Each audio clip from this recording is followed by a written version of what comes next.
त्वरदादी च चतुर्धाराधनाफलं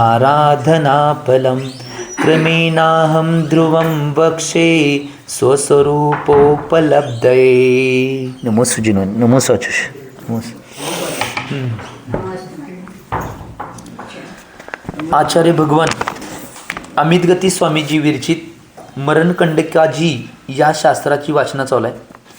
काल आचार्य भगवंतांनी सगळ्या मरणांचं वर्णन करून कोणतं मरण कुठल्या गुणस्थानामध्ये होते आणि त्या मरणाचे स्वामी कोण आहेत याचं वर्णन काल केलं होतं. अतिशय सुंदर वर्णन काल आलं होतं आणि त्याच्या माध्यमातून आचार्य भगवंतांनी सगळ्याच गोष्टी उलगडा केल्या होत्या की खरोखर आपल्याला आपल्या जीवनामध्ये जर कल्याण साधायचं असेल तर कुठल्या प्रकारचं मरण आम्ही करायला पाहिजे, कुठल्या गुणस्थानात जायला पाहिजे आणि कुठली अवस्था प्राप्त करायला पाहिजे याचं सगळं वर्णन आचार्य भगवंतांनी केलं होतं. आज आचार्य भगवंत सम्यक्त्व आराधनाचे भेद सांगणार आहेत. आता सुरुवात केलं की पहिला मरण का सांगून आले. काल सांगितलं होतं आपल्याला की मरण सांगून यायचं मूळ कारण याचा काय आहे, ते मरण कशा पद्धतीनं कुठं होतंय आणि त्याची संक्षेप विधी काय आहे हे सांगितल्यानंतर बऱ्याच जीवांना कने जर माझं असं मरण झालं तर माझं काय होईल हे लक्षात येतंय. म्हणून ते मरणांचे भेद आणि मरणाचे स्वामी सांगितले होते आणि गुणस्थान सांगितले होते आणि तो जीव कुठं जन्म घेतो हे बी सांगितलं होतं. हे मरण केल्यावर तो जीव कुठं जन्म घेणार आहे, ते मरण केल्यावर कुठं जीव जन्म घेणार आहे, ते मरण केल्यावर कुठं जन्म घेणार आहे हे बी सांगितलं होतं. कारण की हे माहीत असल्याशिवाय तो सावध राहणार नाही ना. त्या व्यक्तीला जर माहीत नसेल माझं मरण असं जर झालं तर मी कुठं जन्म घेणार आहे, माझं मरण असं झालं तर मी कुठं जन्म घेणार आहे, हे जर माहीत नसेल तर तो सावध राहणार नाही. आणि वाईट जर मरण झालं तर कुठं जन्म घेणार आहे हे बी काल सांगितलं. त्यामुळं सावध राहण्यासाठी सावधानतापूर्वक आम्ही आमच्या चर्या चारित्र आणि आराधना साधायसाठी आचार्य भगवंतांनी ते सांगितलं. आजपासून पहिला सम्यक्त्व आराधनाचे भेद सांगणार आहेत. सम्यक्त्व आराधना मागं सम्यक्त आराधना काय आहे हे सांगून आले आहेत. आता त्याचे भेद सांगणार आहेत. पहिलं गाथा कंठस्थ करूया आणि आचार्य महाराजांनी काय सांगितले ते पाहूया. शामी किम शायी किम दृष्टिम वेदकीमपि च त्रिधा समाराधयत पूर्वा सम्यक्त्वाराधनेष्यते. आचार्य भगवान इथं काय म्हणल्यात, पूर्व में आराधित होने से सर्वप्रथम सम्यक्त्व आराधना कही जाती है. उपशम सम्यक्त्व, शायुपशमिक सम्यक्त्व और शायिक सम्यक्त्व के भेद से वह आराधना 3 प्रकार की है. काय सांगतात, पहिला सगळ्यात आराधित केलेलं सम्यक्त्व आराधना सगळ्यात पहिला सांगितलं ना. मागं ज्यावेळी 4 आराधना सांगितल्या त्या 4 आराधनामध्ये पहिला सगळ्यात काय सांगितले, सम्यक्त्व आराधना. म्हणून सम्यक्त्व आराधनाचे भेद सांगायलात, म्हणून सम्यक्त्व आराधना सांगायला जातात. तर पहिलं सम्यक्त्व आराधनाचे 3 भेद आहेत, उपशम सम्यक्त्व, शायुपशमिक सम्यक्त्व आणि शायिक सम्यक्त्व. मी याचे भेद सांगितले आहे. उपशम सम्यक्त्वाचे म्हणजे कर्माला किंवा सम्यक्त्वाच्या जे विरोधात प्रकृती आहेत, म्हणजे अनंतनमंदी चतुष्क आणि मिथ्यात्व, सम्यक वित्तन, सम्यक प्रकृती, ह्या 7 प्रकृती आहेत. या 7 प्रकृतीचा क्षय उपशम क्षयोपशम झाल्यानंतर सम्यक्त्वाची उपलब्धी होते. नाही, हां, अनंतानमंदी क्रोध, मान, माया, लोभ, मिथ्यात्व, सम्यक मिथ्यात्व, सम्यक प्रकृती, या 7 प्रकृतींचा क्षय उपशम क्षयोपशम झाल्यानंतर त्यानुसार सम्यक्त्वाची उपलब्धी होते. जर उपशम झाला तर उपशम सम्यक्त्व होतंय, जर क्षय आणि उपशम दोन्ही झालं तर शायुपशमिक होते, आणि जर क्षय झाला तर शायिक होते म्हणून सांगितले. म्हणून ह्याचे 3 भेद कसे म्हणजे उपशम सम्यक्त्व, शायुपशमिक सम्यक्त्व आणि शायिक. उपशम म्हणजे काय, त्या 7 प्रकृतींनुसार दाबत जात होतं. मग परवाही मी उदाहरण सांगितलेलं आठवते का बघा, त्रुटी फिरल्यानंतर गाळ दाबला जातोय, त्याला उपशम सम्यक्त्व म्हणतात. शायुपशम म्हणजे काय, गाळ दाबल्यानंतर थोडा गाळ वर उठणे आणि थोडा गाळ खाली बसणे, याला शायुपशम म्हणजे क्षय बी आहे उपशम बी आहे, याला शायुपशमिक म्हणतात. आणि शायिक म्हणजे जे गाळ खाली बसलेलं वरचं चांगलं पाणी काढून महिला बाजूला घेतल्या, ते शुद्ध पाणी, निर्मल पाणी म्हणजे शायिक, म्हणजे सगळ्या कर्माला काढून टाकते. असे 3 सम्यक्त्व आहेत. त्या 7 प्रकृतींच्या विषयी हे सगळ्या घटना घडतात. म्हणजे अनंतानमध्ये क्रोध, मान, माया, लोभ, मिथ्यात्व, सम्यक मिथ्यात्व आणि सम्यक प्रकृती, या 7 विषयी हे सगळ्या घटना घडतात म्हणून सांगितले आहेत. आता सम्यक्त्वाचे 3 भेद सांगितलेले आहेत. प्रश्न परत करतात, उपशम, शायुपशम और शायिक सम्यक्त्व के क्या लक्षण है और जीव को सर्वप्रथम कौन सा सम्यक्त्व होता है. हे 3 सम्यक्त्व तुम्ही सांगितला, परंतु त्याचं लक्षण काय आहे आणि त्यातलं नाही जीवाला पहिलं कुठलं सम्यक दर्शन होतं हे विचारलं. प्रश्न रूपामध्ये. आता सांगतात अनादि मिथ्यादृष्टि जीव को काल लब्धि आदि की सहयोगिता से सर्वप्रथम उपशम सम्यक्त ही होता है. जो अनादि मिथ्यादृष्टी आहे, अनादि काळापासून मिथ्यात्वामध्ये आहे, त्याला का नाही काललब्धी आदी याच्या संयोगितानं का नाही सगळ्यात पहिला कुठलं जर सम्यक्त होत असेल तर उपशम सम्यक्त होते. म्हणजे तो कर्माला दाबतोय 7 प्रकृतींना.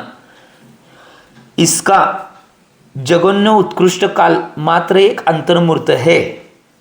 याचा जगन्य आणि उत्कृष्ट काल काय आहे? एक अंतर्मूर्त. अंतर्मूर्त म्हणजे 48 मिनिट, याला अंतर्मूर्त म्हणतात. तर एक अंतर्मूर्त आहे म्हणून सांगितलं आहे. इसके बाद जीव मिथ्यात्म में भी जा सकता है और शायुक्षम सम्यक्त भी कर सकता है. हे जे अंतर्मूर्त काल संपल्यानंतर, त्या जीवाचा अंतर्मूर्त काल संपला, उपशम संयुक्तमध्ये अंतर्मूर्त राहिला, तर अंतर्मूर्त काल संपल्यानंतर तो मिथ्यात्वामध्ये जाऊ शकतोय आणि शायुक्षमिक संयुक्तामध्ये सुद्धा जाऊ शकतोय.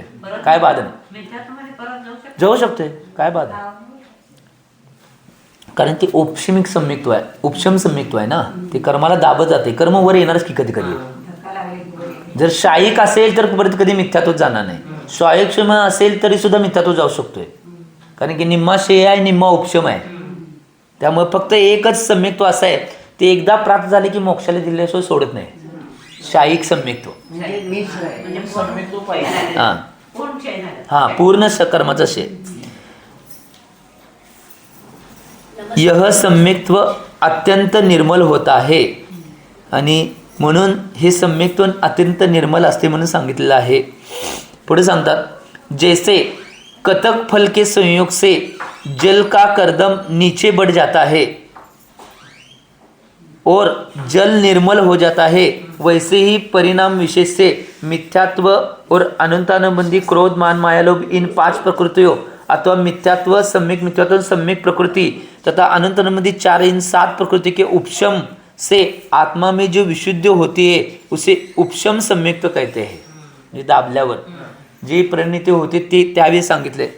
इस मिथ्यात्व के इस सम्यक्त्व के होते ही जीव के सत्यार्थ देव में अन्य भक्ति विशेषों से विराग तत्वों का श्रद्धान और विविध मिथ्या दृष्टियों के मतों में असमोह प्रकट हो जाता है.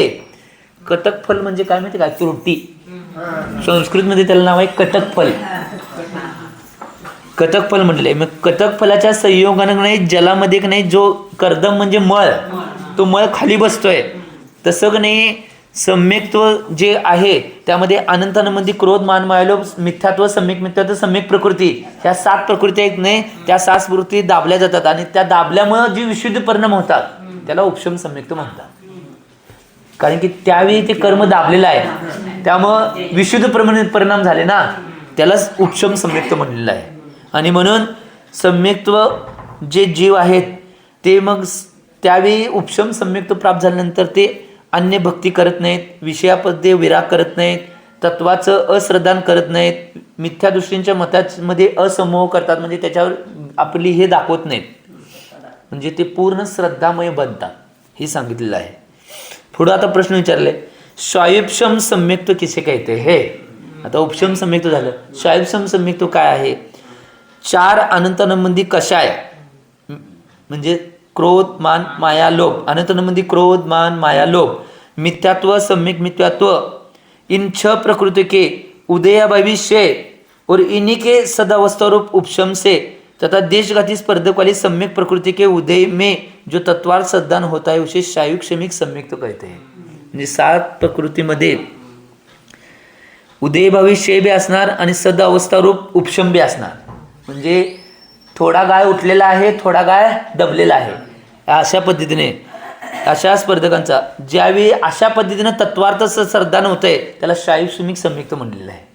म्हणजे जसं मग आपण बघितलं की तुरटी फिरल्यावर गाय खाली बसलाय, त्यातलं कोणीतरी पेलाभर पाणी घेतलं खाली दाबून, जरा गाय उठतोय जरा दाबलेला आहे, ती अवस्था आहे, त्याला शायुक्षम म्हणतात.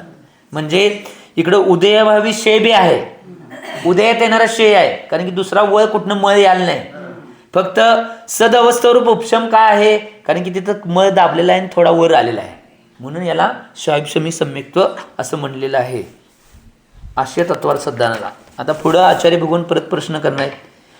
कि उदयभावी शेय और सदावस्थारूप उपशम किसे कहते हैं और मिथ्यात्वादी छह प्रकृतियों का उदयभावी शेय कैसे होता है. उदयभावी शेय म्हणलेलं आहे. शेय म्हणजे सगळं नाश होणे ना. मग ते उदयभावी शेय कसा होतोय हे विचारल्यात. तर उत्तर सांगतात, उदयभावी शेय विवक्षित कर्म प्रकृति का उदय आने के एक समय पहले ही स्त्रीभुक संक्रमण द्वारा सजातीय अन्य कर्म प्रकृति रूप होकर उदय में आना और निर्जीर्ण होना उदयभावी शेय आहे. आता स्त्रीभुक संक्रमण माहीत पाहिजे आपल्याला. एक काय आहे माहिती आहे, स्त्रीभुक संक्रमण याचा अर्थ का नाही, आता समजा दोन कर्म आहेत, ज्ञानावरणीय आणि दर्शनावरणीय. तर ज्ञानावरणीचे कर्म दर्शनावर रूप परावर्तित होऊन दर्शनावरती जाणे याला स्त्रीभुक संक्रमण म्हणतात.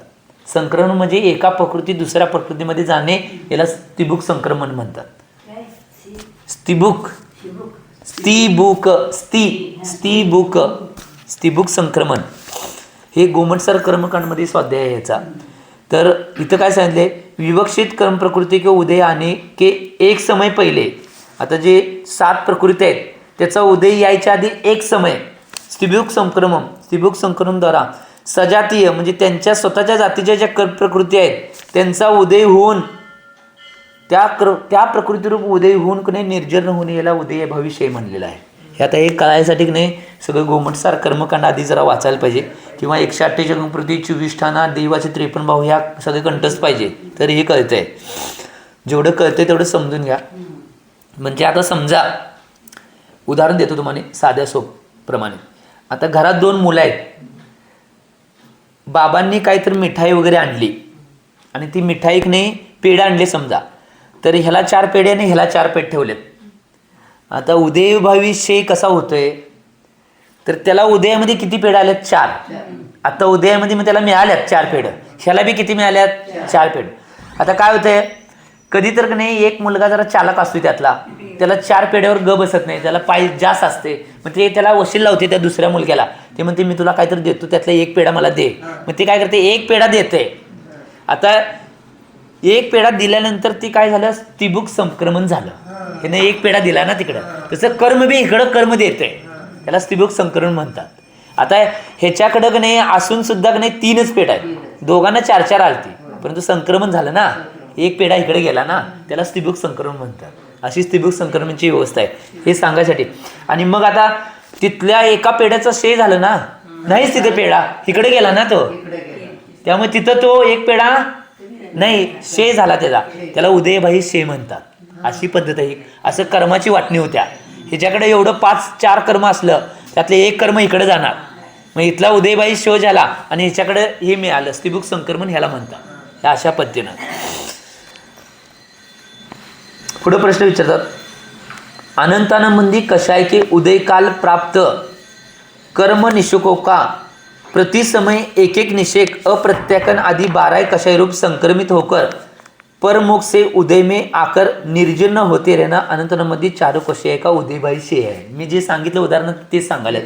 म्हणजे अनंतरमध्ये कषाय आहे त्याचा उदय काल प्राप्त झाल्यानंतर कर्मनिषेक जे असतात प्रत्येक समयाला काय करतात, प्रत्याख्यानानं संजलन याच्या रूपकने परावर्तित होतात, तिकडे जातात. इकडचा 1 पेढा इकडं असं तिकडे जातात आणि तिकडे जाऊन की नाही ती निर्जीर्ण होऊन आपल्या आपल्या उदयामध्ये येऊन निर्जीर्ण होतात आणि जातात. त्याला उदयभावी शेय म्हणलेलं आहे.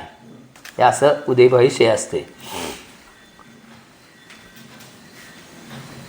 पुढे म्हणतात, इसी प्रकार मिथ्यात्व और सम्यक मिथ्यात्व प्रकृतियों का भी उसी प्रकार से सम्यक्त्व प्रकृति रूप उदय में आकर निर्जीर्ण होना उनका अपना अपना उदयभावी शेय है. म्हणजे मिथ्यात्वाचं सम्यक मिथ्यात्व आणि सम्यक प्रकृती यांचं सुद्धा असंच होतंय. ह्यातला 1 पेढा इकडे जातोय, त्यातलं म्हणजे कुणाचं जाणार, मिथ्यात्वाचं सम्यक मिथ्यात्व आणि सम्यक प्रकृतीमध्ये जाणार, असं उदयभावी शेय होत असते म्हणून सांगितले. आता पुढे विचारतात, सदअवस्थारूप उपशम. सदअवस्थारूप उपशम कसा होते. मग आता झालं उदयभावी शेय सांगितलं, तर सदअवस्थारूप उपशम कसा होते हे सांगायला. जो कर्म निषेक अभी वर्तमान में उदय प्राप्त नहीं है उनको सत्ता में ही अवस्थित रखना, असमय में उदय में नहीं आने देना अर्थात उन्हें दबा कर रखना सदअवस्थारूप उपशम है. जैसे अनंतानंदी आदि प्रकृतियों को जो द्रव्य उदय में प्राप्त था उसे तो पर में संक्रमित कर निर्जीर्ण कर दिया था, अब तो सर्वशेष द्रव्य है, उसे बीच में उदय रूप नहीं होने देना, यह उनका सदावस्था रूप उपशम है. म्हणजे आता काय करायचं माहिती काय, आता उदाहरण सांगतो बघा. हे कसं आहे माहिती आहे, सदावस्था रूप उपशम म्हणजे काय माहिती काय, जे कर्माचे निश्चित वर्तनामध्ये उदयाला प्राप्त झाले नाहीत अजून. आता काय आहे माहिती काय, वडिलांच्याकडे 4 पेढे आहेत, 2 मुलं आहेत, 4 पेढे आहेत, परंतु काय झालं माहिती काय, ह्याला देताना 4 दिले, ह्याला देताना 3 दिले, 1 पेढा आपल्याकडे ठेवलाय, दाबून ठेवला, याला उपशम म्हणतात. दिलाच नाही तो पेढा, आपल्याकडेच ठेवलाय. जेव्हा त्याला वाटेल अनेक मला पेढा पाहिजे त्यावेळी देणार तो दाबून ठेवला. याला म्हणतात सदावस्थारूप उपशम. दाबून ठेवायचं, त्या उदयात आणायच नाही. त्याच्या पुढ्यात दिसलं की त्याला 4 दिसणार ना. ह्याला देताना 4 दिले, परंतु ह्याला देताना 3 दिले, म्हणजे 1 पेढा दाबून ठेवलाय. हां, तसं कर्माला दाबून ठेवलं जाते, त्याला सदावस्थारूप उपशम म्हणतात. ही अवस्था आहे. सोपं आहे, कळलं असेल आता. हां, या अवस्थेनं असं प्रकृतींना दाबून ठेवायचं, याला म्हणतात सदावस्थारूप उपशम. ज्या कर्म उदयात यायच्या आधीच का नाही त्यांना दाबून ठेवायचं, उदयात यायच्या आधीच दाबून ठेवायचं, त्यांना दाखवायचंच नाही, ही गोष्ट. आता शाईक सम्यक्त्व कशाला म्हणतात हे विचारलेत. शाईक सम्यक्त्व दर्शन मौनी की 3 और अनंतानुमंती की 4, म्हणजे अनंतानुमंती क्रोध, मान, माया, लोभ, मिथ्यात्व, सम्यक मिथ्यात्व, सम्यक प्रकृती, या 7 प्रकृतींचा सर्वता क्षय हो जाने से जो निर्मल श्रद्धा न होता है उसे शाईक सम्यक्त्व कहते हैं. म्हणजे ह्या 7 प्रकृतीचा 100% क्षय काढूनच टाकायचं. 8च्या 8 पेढे गायब काढूनच टाकायचं, याला शाईक सम्यक्दन म्हणतात. म्हणजे ज्या 7 प्रकृती आहेत त्यांचा क्षय झाल्यानंतर जे निर्मल श्रद्धा निर्माण होते मनामध्ये, त्याला शाईक सम्यक्त्व म्हणलेलं आहे. यह सम्यक्त्व निर्मल है, नित्य है, एवं सर्व कर्मों के क्षय का कारण है. हे जे सम्यक्त्व आहे ते निर्मल आहे, नित्य आहे, ते कधी निघून जाणार नाही. कुठल्याही जीवाला शाईक सम्यक्त्व प्राप्त झालं तर ते कधी निघून जाणार नाही, जोपर्यंत त्याला मोक्षाला घेऊन जात नाही तोपर्यंत. परंतु हे सम्यक्त्व करायला केवली आणि श्रुत केवलींचं पादमूल लागते. काय म्हणलो, केवली आणि श्रुत केवलींच्या पादमूल्या गेल्यानंतरच शाईक सम्यक्त्व प्राप्त होते. ही महत्वाची गोष्ट आहे. यह श्रद्धा भ्रष्ट करने वाले वचनों से, तर्क कुतर्कों से, भयोत्पादक भयंकर रूपों से, बीभत्स और जिगुप्सित पदार्थों से, यहाँ तक कि त्रैलोक्य के द्वारा भी चलायमान नहीं होता. अर्थात यह सम्यक्त्व मेरू सदृश निष्कंप है. हे सम्यक्त्व झालं, कुणी भीती गाठली, कुणी तर्क लावले, कुणी वचन काय बोलले, कुणी काय भयंकर रूपांना धारण करून आपल्यासमोर आले, विभत्स जिगुप्सित पदार्थ आपल्यासमोर आले, 3 लोकांद्वारे जरी की नाही त्याला चलायमान करायचं म्हटलं तर ते चलायमान होणार. कारण की एकदा सगळ्या कर्माला काढून टाकले, मलाला सगळे काढून टाकले, ते परत कसे चलायमान होईल. एकदा मला सांगा, दुधापासून सगळ्या प्रक्रिया करून तूप बनलं, त्या तुपापासून परत दूध बनेल काय, दही बनेल काय, ताक बनेल काय, लोणी बनेल काय, नाही बनणार. एकदा शुद्ध बनले, शुद्ध अवस्था त्याला प्राप्त झाल्या सगळ्या प्रक्रिया करून. तसं आमच्यातल्या सगळ्या प्रकृती काढून आम्हाला शाईक सम्यक्त्व प्राप्त झाले तर ते अशुद्ध बनेल काय, नाही बनणार. हीच अवस्था आहे. हेच सांगायचं आचार्य महाराजांना. ते 3 काळामध्ये कधी अशुद्ध बनणार नाही, चलायमान होणार नाही. अर्थात यह सम्यक्त्व मेरू सदृश निष्कंप आहे. आणि हे मेरू सारखा आहे. मेरू जग जरी इकडे तिकडे झालं, प्रलय जरी आला, षष्टम काळाच्या अंती प्रलय येतोय, तो प्रलय म्हणजे काय असतात, 7 प्रकारच्या कुवृष्टी होतात. जे अग्नीची, धुराची, वाईट धुळी, वाऱ्याची, दगडाची, सगळ्या विषाची, विषमुक्त पाण्याची, परत अशा सगळ्यांच्या प्रकारची नाही ती कुवृष्टी होत असतात. त्या 7 प्रकारच्या कुवृष्टीला सगळं पूर्ण नाही पृथ्वी तहस नस होत्या. फक्त काय काय राहते माहिती काय, एक तीर्थंकरांची जन्मभूमी अयोध्या, शाश्वत जन्मभूमी आहे ती. परत तीर्थंकरांची मोक्षभूमी सम्यक शिखरजी. परत त्या सुमेर पर्वतच्या खाली बरोबर पूर्ण त्रिलोकाच्या मध्य लोकाचा जो मध्य आहे, त्या मध्याखाली एक नंद्यावर्त स्वस्तिक आहे. ते स्वस्तिक आणि सुमेर पर्वत हे तेवढं होत नाही, बाकीची सगळी पृथ्वी तहसनस होत्या. ते सांगाले की 72 जोडपी आहेत. त्याला त्यावेळी काय करतोय, ही ज्यावेळी 7 प्रकारच्या कुवृष्टी होणार आहेत, त्या कुवृष्टी व्हायच्या आधी इंद्र नाही जे पुण्यशाली 72 जोडपे आहेत त्यांना सुमेरू पर्वतच्या चोलीवर त्या गुहेत नेऊन ठेवतोय. कारण की सुमेरू पर्वत तसं होणार नाही ना. ते नंद्यावरचं स्वस्तिक, सुमेरू पर्वत, परत समेत शिखरजी आणि अयोध्या हे तेवढं तहस नस होणार, सगळं जग तहस नस होणार षष्टम काळाच्या अंती. ही व्यवस्था आहे. आणि मग तहस नस झाल्यानंतर मग परत सुवृष्टी होतात 7 प्रकारच्या. त्यामध्ये तुपाची, दुधाची, हे सगळं सांगितले. शुद्ध पाणी, चंदनयुक्त पाणी, सुगंधित पाणी, सुगंधित हवा, अशा 7 प्रकारच्या सुवृष्टी होतात. मग त्यावेळी सृष्टीचं सृजन व्हायला जाते. त्यावेळी तो 72 जोडप्यांना इंद्र खाली घेऊन येतोय आणि पहिला सम्यक शिखरजीवर येऊन ज्या दिवशी ते भगवंतांचे पूजन आणि भगवंताच्या चरण पादुकेचा अभिषेक करतात तो दिवस म्हणजे भाद्रपद महिन्यातील उत्तम क्षमा दिवस. म्हणून भाद्रपद महिन्याला क्षमावाणीला महत्व आहे.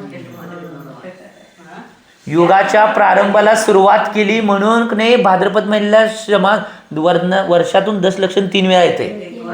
परंतु भाद्रपद महिन्यातल्या दशलक्षणला काय, युगाच्या प्रारंभ पहिली पूजा त्या दिवशी झाली म्हणून त्याला महत्व आहे. म्हणून पुण्य जास्त आहे. ही गोष्ट महत्वाची आहे.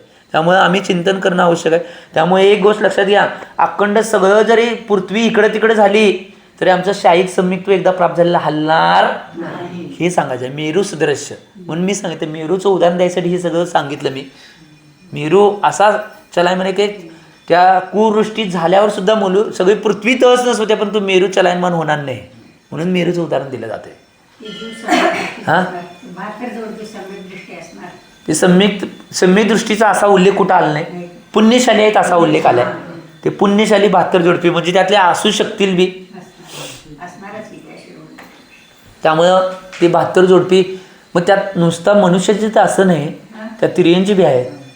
होय, पृथ्वीचं सृजन होण्यासाठी सगळ्या प्रकारचे जीव पाहिजेत ना. त्यात 72 जोडप्यात सगळेच जोडपी मनुष्याचे असतील असं नाही. त्यात तिर्यांची बी आहेत, बाकीची बी आहेत. हां, नाही आहेत त्यात. ती जी पुण्यशाली असणार आहे तीच 72 असणार. त्यावेळी षष्टम काळाच्या अंतीले जी राहणारे त्यातली 72 जी पुण्यशाली जीव आहेत तेवढीच जाणार तिथं आणि त्यांच्यापासून पूर्ण पृथ्वीचं सृजन होणार आणि पहिली पूजा करायला मिळणार बघा की सम्यक शिखर. या अशा पद्धतीने युगाचा प्रारंभ होतोय. म्हणून त्या युगाचा प्रारंभ म्हणून भाद्रपद महिन्याला महत्व आहे. भाद्रपद महिन्यामध्ये भद्र पौर्णिमा का असतोय जीव या कारण असतो. युगाचा प्रारंभ झाल्यावर फक्त त्यावेळी दुसरं काय नसते, भगवंत थोडे दिसत असतात ना, पूजा भगवंतांची चालू असते. म्हणून भाद्रपदमध्ये भद्र परिणाम असतात आणि त्यावेळी विशेष पूजा केल्यानंतर, विशेष उपास केल्यानंतर, तप केल्यानंतर, संयम केल्यानंतर जास्त पुण्याची प्राप्ती होते. ही गोष्ट आहे. आता पुढच्या गाथेमध्ये आचार्य भगवान सांगालेत, सम्यक दृष्टी शब्द से जो वाच्य है वह जीव इस प्रकार होता है. जे सम्यक दृष्टी शब्दानं वाचना म्हणून झाली तो जीव कशा प्रकारे असतोय हे पुढल्या गाथेमध्ये सांगणार आहे. पहिल्या गाथागंडस्कोरीने आचार्य महाराजांनी काय सांगितले पाहूया. मन्यते दर्शितं तत्त्वं जंतुना शुभदृष्टिना पूर्वं ततोन्यधाति पी दम जाने जानानेन रोचते. आचार्य बघून इथं काय म्हणलं, दर्शन आराधना का आराधक जीव उपदिष्ट जिनागम में तो श्रद्धान करता ही है तथा अजानकर गुरु द्वारा अन्यथा प्रतिपादित तत्व पर भी गुरु उपदिष्ट मानकर श्रद्धा करता है. काय सांगितले बघा, दर्शन आराधनाचा जो आराधक जीव आहे ते उपदिष्ट म्हणजे सांगितलेल्या जिनागमामध्ये श्रद्धान करतोयच, परंतु अजानकर म्हणजे अजान माहीत नसते त्यावेळी गुरुद्वारा सुद्धा अन्य प्रतिपादित तत्वावर सुद्धा गुरु उपदिष्ट मानकर श्रद्धा करतोय. आता जरी समजा इथं काय समजून सांगायला बघा किती महत्त्वाचा विषय येतोय बघा. आता दर्शन आराधना करणारा जो आराधक जीव आहे तू काय करतोय, जे शास्त्रामध्ये सांगितलेलं की नाही जिनागम आहे त्याच्यावर श्रद्धा दृढ करतोयस तो, परंतु काय होतंय अजानकर म्हणजे ती गुरु खरे आहेत का खोटे आहेत हे न जाणता का नाही त्या गुरूंना प्रतिपादित केलेल्या तत्वावर सुद्धा का नाही गुरु उपदिष्ट मानून तो श्रद्धा करतोय, तो सुद्धा सम्यक दृष्टी आहे. काय म्हणलं मी, हे विशेष आहे कारण की हा समजायला लगेच समजणार नाही विषय. आता काय आहे, दर्शन आराधना करणारा आराधक जीव आहे जे जिनागामामध्ये सांगितलेलं जे तत्व आहे त्याच्यावर जिनागामावर तो श्रद्धान करतोय, दृढ श्रद्धान करतोय, परंतु अजानकर ज्यावेळी माहीत नसते त्याला ते गुरु खरे आहेत का खोटे आहेत त्या गुरूंचं बी प्रतिपादित तत्व आहे की नाही, गुरु उपदिष्ट मानून तो श्रद्धान ठेवतोय, तो बी सम्यक्त्व आहे. दर्शन आराधनाच करलाय, सम्यक दर्शन आराधना करलाय तो. हा विषय पचनी पडत नाही लवकर लय जणांच्या. कारण की मग ते गुरु जर नाही मिथ्यात्वी गुरु असतील आणि त्यांच्या तत्वावर श्रद्धा ठेवला तर, परंतु ते मिथ्यात्व जरी असले तर तत्व मत जिनवानी मधलंच आहे ना, जिनवानी मधलं तत्व सांगतात म्हणून त्याच्यावर श्रद्धा ठेवतात. हा, ह्या सगळ्या विषय येतात, ती पुढे येणार आहे, सगळं पुढे येते त्यावेळी बघूया. आता इथं प्रश्न करतात, कारण की हे उत्तरच असं आलंय की आपल्याला काही ती कळण्याला संभ्रम अवस्था निर्माण व्हायला. आता त्यावर परत आगम से विपरीत तत्व पर श्रद्धा करने वाला जीव सम्यक दृष्टी कैसे हो सकता है. म्हणजे ज्या अजान गुरुनी ने सांगितलेल्या तत्वावर गुरु उपदिष्ट म्हणून श्रद्धा ठेवते, मग तो सम्यक दृष्टी कसा असू शकतोय हे विचारले. आपण म्हणलं आता जिनागमावर तर दृढ श्रद्धा ठेवतोय म्हणून तो सम्यक दृष्टी आहे, परंतु जे अजानकर जे गुरुद्वारा प्रतिपादित केलेले अन्य तत्व आहे त्या अन्य तत्वावर बी श्रद्धा ठेवते, तो सम्यक दृष्टी कसा राहिला हे विचार. नाही तरी बी सांगतात, आता समजावून सांगणार आहेत काय उत्तर बघा. गुरुद्वारा प्रतिपादित यह तत्व आगम के विरुद्ध है, ऐसा नहीं जानते हुए तो असत्य अर्थ का श्रद्धान करता है, किंतु सर्वज्ञ पर्यंत आगम का अर्थ आचार्य परंपरा से जो ठीक ठीक सुनकर अवधारित किया है वही अर्थ आचार्य देव ने मुझे समझाया है. इस प्रकार सर्वज्ञ की आज्ञा में रुचि होने से वह सम्यक दृष्टी है. काय सांगितलंय, त्या गुरूंनी काय बी सांगून दे, परंतु त्यानं काय श्रद्धा ठेवल्या, माझ्या जिनेंद्र भगवंतांनी किंवा सर्वज्ञांनी सांगितलेले जे आज्ञा आहे ती मी जिनवानी मानायचं आहे म्हणून जिनवानी मानलोय, म्हणून मी मानलोय, म्हणून तो सम्यक दृष्टी आहे. कारण त्याची विपरीत मान्यता त्यावेळी होत नाही, ही गोष्ट महत्वाची आहे ना. विपरीत मान्यता होत नाही, गुरूंनी सांगितले म्हणून तो त्यावेळी गुरूंनी सांगितलेल्या शब्दाला काय म्हणत असते माहिती काय, ते जिनवानीमध्ये सर्वज्ञ भगवंतांनी सांगितलेलेच वचन आहेत म्हणून तो श्रद्धा ठेवत असते, म्हणून तो सम्यक दृष्टी आहे. जर त्या गुरूंनी सांगितलेल्या वाणीला चोर मिथ्यात्वी आहे किंवा मिथ्यात्वी वाणी आहे म्हणून श्रद्धा ठेवला असता तो मिथ्यादृष्टी झाला असता. परंतु आचार्य बघा, आचार्य भगवंतांनी जी सांगितलेली वाणी आहे ती खरीच आहे, त्याचा माझ्यावर विश्वास आहे आणि गुरूंनी सांगितलेली तीच वाणी आहे म्हणून श्रद्धा ठेवते, म्हणून तो सम्यक दृष्टी आहे. ही गोष्ट महत्वाची आहे, आम्ही हे समजणं आवश्यक आहे. आणि असं जर ठेवलं श्रद्धा तर एक गोष्ट लक्षात घ्या, आम्ही सुद्धा सम्यक दृष्टी राहू शकतोय, एवढं दृढ राहू शकतोय. परंतु काही झालं तर माझा प्राण गेला तर चालेल, परंतु खऱ्या देवशास्त्र गुरु आणि जे आगम आहे त्याच्यावर माझं दृढ श्रद्धान असणारच आहे, खऱ्या धर्मावर आणि खऱ्या देवशास्त्र गुरूंच्यावर. त्यावेळी काही झाले तर तुम्ही त्या सम्यक्तवापासून दूर होत असं श्रद्धान ठेवला तर. नाहीतर हे तत्व त्यांनी सांगितले असं हुल काय झाल घोळ उठला बघा, चल मल आगाड नावाचे दोष आणि त्याच्या पुढून अंतरंगात चलायमान चालू झालं की काही झाले तर नाही, तत्व असंच आहे म्हणून श्रद्धान ठेवला तरी ह्या गोष्टी सगळ्या बरोबर होणार आहेत, नाहीतर होणार नाहीत. नाहीतर आजकाल काय होते माहिती काय, आज सगळ्यात जास्त नाही तो सम्यक जीव नाही सम्यक तो करून घेतोय, खऱ्या देवशास्त्र गुरूंच्यावर खऱ्या धर्मावर श्रद्धा समीचीन श्रद्धा ठेवतोय, परंतु कोणतरी येऊन सांगतोय हे असं केलंयस तू असं झालं, मग तो लगेच चलायन झालाच बा. असं होता का म्हणे, कोण मी येऊन सांगितला, साक्षात तुमचे गुरु येऊन जरी सांगितले हे चुकीचं आहे तरी मी श्रद्धान ठेवले आणि खऱ्या सर्वज्ञांनी सांगितलेल्या वाणीवर श्रद्धान ठेवले, जिनवाणीवर श्रद्धान ठेवले, हे असं होऊ शकणार नाही म्हणायचं आणि दूर राहायचं, त्यावेळी खरा सम्यक्त्व येतो. ही गोष्ट महत्वाची आहे. आणि पंचम काळात सम्यक्त्वी राहणे हे लय मोठा पुरुषार्थ आहे. त्यामुळं आराधना शेवटच्या समयापर्यंत आम्हाला 4 आराधना करायचीच आहेत माताजी. कुठल्या 4 आराधना? बरोबर, या 4 आराधना शेवटपर्यंत सोडायच्या काय बी होऊन दे. मला काय जरी कोण सांगितलं, गुरूंनी जरी सांगितलं हे सोडा, सोडणार नाही, गुरूंना सोडतो. काय म्हटलं मी, सांगाले हो सांगाले, समजा चुकून सांगितलं असं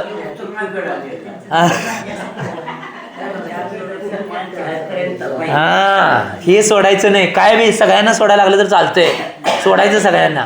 परंतु ह्या 4 आराधना जे सर्वज्ञ देवांनी आणि जिनवानी नामाने दिल्या आहेत त्या 4 आराधना आम्ही शेवटच्या अंतिम समयापर्यंत सोडणार, ही गोष्ट महत्वाची आहे. म्हणून जीवनामध्ये या गोष्टीचं चिंतन म्हणून आम्ही करणं आवश्यक आहे. या आज आराधनाच्या माध्यमातून आपली विशुद्धी वाढवायसाठी आराधना सांगितली आहे. विशुद्ध सगळ्यांनी वाढवून घेऊन आपल्या आराधना करण्याचा प्रयत्न सगळ्यांनी करावा एवढी भावना करतो आणि वाणीला विराम देतो. जय बोला आचार्य भगवान श्री सन्मती सागरजी महाराज की